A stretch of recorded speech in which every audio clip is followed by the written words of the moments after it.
آرزو کی تو مجھے فہم عطا ہوئی، میں نے التجا کی تو حکمت کی روح مجھ پر نازل ہوئی۔ میں نے اسے آساؤں اور تختوں پر ترجیح دی اور اس کے مقابلے میں دولت کو ناچیز جانا، اور نہ میں نے بیش قیمت نگینی کو اس کے مساوی کیا۔ حکمت کی کتاب کے یہ الفاظ ہم مقدس تھامس ایکوائنس، ڈومینیکن کاہن، معلم کلیسیا کے لبوں سے آسانی سے سن سکتے ہیں، جس کی عید آج ہم عالمگیر کلیسیا کے ساتھ مل کر اس کے باقیات کی فوسا نووا سے طلوس میں منتقلی کی یاد میں مناتے ہیں۔ تھامس ایکوائنس نے بطور ڈومینیکن کاہن اپنی ساری زندگی دعا، تعلیم حاصل کرنے اور تعلیم دینے یعنی پڑھنے اور پڑھانے میں گزاری۔ اس کے اہم کاموں میں سما کنترا جنتیلس، سما تھیالوچیا، لتوریا یوکرسٹ اور ربانی اوراد کے لیے گیت اور دعائیں قابل ذکر ہیں۔ تھامس ایکوائنس 1225 میں روکا سیکا کے محل میں ایک نامور خاندان کے ہاں پیدا ہوا۔ بچپن ہی سے وہ دعا گو اور محنتی تھا۔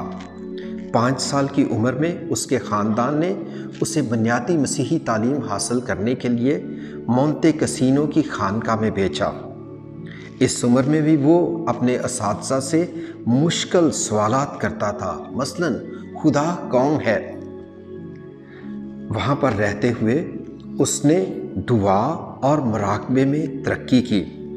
اس کی دلچسپی کلام مقدس میں بڑھتی گئی، خاص طور پر وہ مزامیر پڑھنے میں زیادہ خوشی محسوس کرتا تھا۔ 9 سال بینیڈکٹن راہبان کے ساتھ رہنے کے بعد اسے 14 سال کی عمر میں سیاسی وجوہات اور اعلیٰ علمی بصیرت کے پیش نظر علم فلسفہ کی تعلیم کے لیے نیپلز کی یونیورسٹی بھیج دیا گیا۔ نیپلز میں اس نے آئرلینڈ کے پیٹر کی رہنمائی میں فلسفہ کی تعلیم حاصل کی۔ وہاں تھامس اس بات کو گہرائی سے جان چکا تھا کہ فلسفہ ہماری مدد کر سکتا ہے کہ ہم اس دنیا میں رہتے ہوئے دنیا کی حقیقت کو سمجھ کر خدا کی قدرت کو بہتر انداز میں سمجھیں اور دیکھیں۔ وہ اپنے ہم عصروں مقدس فرانسس آف اسیسی اور مقدس ڈومنک گزمن کی طرح اس بات پر یقین رکھتا تھا کہ اب ہماری دنیا کو انجیل کی طاقت سے نئی زندگی درکار ہے۔ پیٹر جوزف پیپر لکھتے ہیں کہ مقدس تھامس 2 باتوں کو مد نظر رکھتا ہے۔ ارسطو کو پڑھنے اور سمجھنے کے بعد وہ بطور فلاسفر دنیا کی حقیقت، علم اور حکمت اور کائنات کی خوبصورتی کی بات کرتا ہے، اور انجیل کا مبشر ہوتے ہوئے، ماہر الہیات ہوتے ہوئے وہ روح کی زندگی، خدا پر ایمان اور خدا کی محبت کا پرچار کرتا ہے۔ نیپلز کی یونیورسٹی میں اس کی ذہانت کے چرچے عام تھے۔ وہاں وہ ڈومینیکن کاہنوں سے ملا اور اپنی بلاہٹ کو پہچانا۔ اس نے ارادہ کیا کہ وہ ڈومینیکن کاہن بنے گا۔ 17 سال کی عمر میں اس نے اپنے خاندان سے اپنی خواہش کا اظہار کیا۔ اس کا خاندان اس سے ناراض ہوا کیونکہ وہ اس کا روشن مستقبل اس کے ماموں کی رہنمائی میں دیکھتے تھے۔ اس کا ماموں مونتے کسینو کی خانقاہ کا صدر راہب تھا۔ اس دور میں مونتے کسینو کی خانقاہ اعلیٰ شہرت رکھتی تھی، اور اس کے برعکس ڈومینیکن جماعت ایک نئی خرقہ پوش مسافر جماعت یعنی ایٹینیرنٹ پریچرز کی جماعت تھی۔ جب تھامس ایکوائنس ڈومینیکن جماعت میں شمولیت کے لیے روم جا رہا تھا تو اس کے بھائیوں نے اپنی ماں کے کہنے پر اسے اغوا کر کے روکا سیکا کے محل میں 15 ماہ قید میں رکھا، یہاں تک کہ اس کو ورگلانے کے لیے اس کے کمرہ میں ایک فحشہ عورت کو بھی بھیجا، لیکن اس نے الاؤ سے جلتی لکڑی اٹھا کر اسے کمرے سے باہر نکال دیا۔ قید میں اس کی بہن اسے کلام مقدس کی کتاب، ارسطو کی مبادئ الطبیات کی کتاب اور پیٹر لمبارڈ کے الہیاتی مجموعہ کا نسخہ پڑھنے کے لیے دیا۔ پاپا اعظم کی مداخلت پر اس کے خاندان نے اسے رہا کر دیا اور بالآخر اس نے نیپلز میں ڈومینیکن جماعت میں شمولیت اختیار کر لی۔ ڈومینیکن راہبان نے نوجوان طالب علم کو 1245 میں فرانس بھیجا، جہاں وہ اپنے استاد البرٹ اعظم، ڈومینیکن سائنسدان، فلاسفر اور ماہر طبیات کو ملا اور اس کی سرپرستی میں اپنی تعلیم کو جاری رکھا۔ 1248 میں وہ مقدس البرٹ اعظم کے ساتھ جرمنی کے شہر کلون میں چلا گیا، جہاں تھامس کے ساتھی طالب علم اسے سسلی کا گنگا بیل کہہ کر پکارتے تھے۔ البرٹ اعظم نے کہا کہ جسے آپ گنگا بیل کہتے ہیں، ایک دن اس بیل کی دھاڑ ساری دنیا میں گونجے گی۔ تھامس ایکوائنس نے اٹلی، جرمنی اور فرانس میں بڑے بڑے اجتماعات میں پرچار کیا۔ اس کی شہرت بڑھتی گئی۔ اس کی تشریحات سننے کے لیے لوگ دور دراز سے آتے تھے، لیکن وہ اپنی دعائیہ زندگی، تبلیغ اور پڑھانے کی ذمہ داریوں میں بھی وفادار رہا۔ اس کی تعلیمی قابلیت اور حلیمی کو دیکھتے ہوئے اسے نیپلز کے آرچ بشپ کے لیے نامزد کیا گیا، جسے اس نے قبول نہ کیا، کیونکہ وہ یہ نہیں چاہتا تھا کہ نئی ذمہ داری اس کی تبلیغ اور تعلیم کے کام میں رکاوٹ بنے۔ 48 سال کی عمر میں وہ اکثر وجد کی حالت میں رہتا اور اکثر رویا کا تجربہ بھی کرتا۔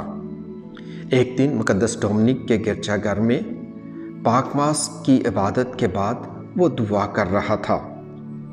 3 ڈومینیکن بھائیوں نے اسے وجد کی حالت میں دیکھا۔ انہوں نے سلیب سے ایک زوردار آواز سنی، تھامس، تو نے میرے بارے میں بہت اچھا لکھا ہے، تو اس کے عوض کیا انعام چاہتا ہے؟ تھامس نے کہا، اے خداوند، تیرے سوا مجھے کچھ نہیں چاہیے۔ تھامس مسیح کے علاوہ کچھ نہیں چاہتا تھا اور نہ ہی مسیح سے کچھ کم حاصل کرنا چاہتا تھا۔ وہ صرف اور صرف مسیح کو حاصل کرنا چاہتا تھا، جسے وہ پیار کرتا تھا اور جس کی وہ پیروی کرتا تھا۔ تھامس ایکوائنس پاپا اعظم گریگری دہم کی دعوت پر لیون کی جنرل کونسل میں شمولیت کے لیے جا رہا تھا کہ رستے میں بینیڈکٹن خانقاہ فوسا نووا میں مختصر علالت کے بعد 7 مارچ 1274 کو 50 سال کی عمر میں وفات پا گئے۔ مرنے سے پہلے مقدس تھامس نے کہا کہ میں اپنی تمام تصانیف کلیسیا کی جانچ کے لیے اسے سپرد کرتا ہوں۔ کلیسیا کے پاس ہی اختیار ہے کہ وہ اس کی افادیت کا اندازہ کرے۔ بینیڈکٹن راہبان نے مقدس تھامس ایکوائنس کے جسد خاکی کو خانقاہ میں دفنا دیا۔ بینیڈکٹن راہبان نہیں چاہتے تھے کہ مشہور عالم کا جسد خاکی ان سے لے لیا جائے، اس لیے انہوں نے رات کے اندھیرے میں تھامس ایکوائنس کے جسد خاکی کو مقدس اسٹیفن کے گرجا گھر میں منتقل کر دیا۔ لیکن مقدس تھامس یہ نہیں چاہتا تھا کہ وہ لوگ جو اس کے حضور سفارشیں لے کر آتے ہیں وہ خالی قبر پر دعائیں کریں۔ اس لیے وہ خواب میں خانقاہ کے راہب پر ظاہر ہوا اور اسے تنبیہ کی کہ وہ اس کے جسد خاکی کو واپس خانقاہ میں اسی جگہ پر لے جائے جہاں وہ تھا۔ راہب نے ڈر اور خوف میں اس بات کو قبول کیا اور چند راہبان کو اعتماد میں لیتے ہوئے رات کے اندھیرے میں باقیات کو منتقل کرنے کے لیے قبر کو کھولا، تو اس کی خوشبو ساری خانقاہ میں پھیل گئی اور باقی راہبان یہ جاننے کے لیے وہاں پہنچ گئے کہ یہ خوشبو کہاں سے اور کیوں آ رہی ہے۔ جسد خاکی کو دیکھ کر سب حیران ہوئے کہ وہ جیسا تھا ویسا ہی پایا گیا۔ ماسٹر جنرل نے خداوند یسوع مسیح کے بدن اور خون کی عید کے موقع پر پاپا اعظم اربن پنجم کے ساتھ مقدس تھامس کی لکھی لتوریا میں شامل ہو کر ایک بار پھر اپنی درخواست پیش کی کہ تھامس ایکوائنس کا جسد خاکی جماعت کو دیا جائے۔ بے شک پاپا اعظم اس منتقلی کے لیے راضی نہ تھے، لیکن ڈومینیکن ماسٹر جنرل کے اصرار پر مقدس تھامس کی موت کے 95 سال بعد تھامس کا جسد خاکی جماعت کو دینے کی اجازت دے دیتے ہیں۔ پاپا اعظم نے کہا، خداوند یسوع مسیح، مقدس پطرس اور پولوس اور میں اپنے اختیار سے مقدس تھامس ایکوائنس ڈومینیکن جماعت کے راہب کا جسد خاکی ڈومینیکن جماعت کے ماسٹر جنرل کو دیتا ہوں اور تاکید کرتا ہوں کہ مقدس کا جسد خاکی طلوس یا پیرس میں رکھا جائے، باپ اور بیٹے اور روح القدس کے نام میں۔ ان تمام لوگوں نے جنہوں نے یہ اعلان سنا کہا آمین۔ دوسرے دن پاپا اعظم نے فیصلہ کیا کہ جسد خاکی کو طلوس میں منتقل کیا جائے۔ 28 جنوری 1369 میں مقدس تھامس ایکوائنس کا جسد خاکی طلوس لایا گیا، جہاں 50,000 سے زیادہ لوگ اس کے استقبال کے لیے منتظر تھے اور تقریباً 10,000 سے زیادہ لوگوں نے مشلیں اٹھائی ہوئی تھیں۔ پاپا اعظم جان 23ویں نے 1323 میں اسے مقدس قرار دیا اور پاپا اعظم پائس پنجم نے 1567 میں اسے معلم کلیسیا کا خطاب دیا۔ ہم مقدس تھامس ایکوائنس سے کیا سیکھتے ہیں؟ ہم سیکھتے ہیں کہ زندگی میں ہمیشہ کی خدا کی وفاداری میں اپنی بلاہٹ کو پہچانیں۔ مقدس تھامس نے سادگی اور غربت کو اپنایا۔ اس نے خدا کا پرچار کیا۔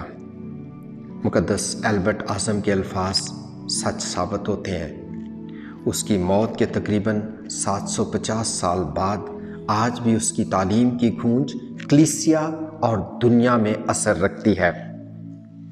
تھامس ایکوائنس نے اپنی ذہانت کو علم کی روشنی سے بڑھایا۔ کبھی کبھی وہ اپنے ارد گرد کے ماحول سے بے خبر ہو کر خیالات کی دنیا میں کھو جاتا، لیکن جب وہ کسی موضوع پر بولنا شروع کرتا تو اپنے دلائل کو واضح اور سادہ انداز میں، باترتیب پرجوش انداز میں لیکن حلیمی کے ساتھ پیش کرتا۔ مقدس تھامس ذہین تھا، لیکن اس سے بڑھ کر وہ عقل مند بھی تھا۔ تھامس ایکوائنس کو یقین تھا کہ حکمت خدا کی طرف سے تحفہ ہے، اور یہی حکمت ہماری مدد کرتی ہے کہ ہم اپنی زندگیوں میں نیکی کی طاقت سے اچھائی میں بڑھتے جائیں۔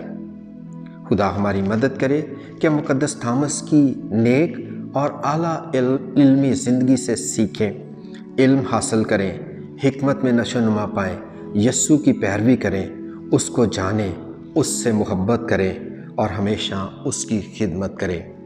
خداوند یسوع مسیح کی تمجید ہو ہمیشہ سے ہمیشہ تک، آمین۔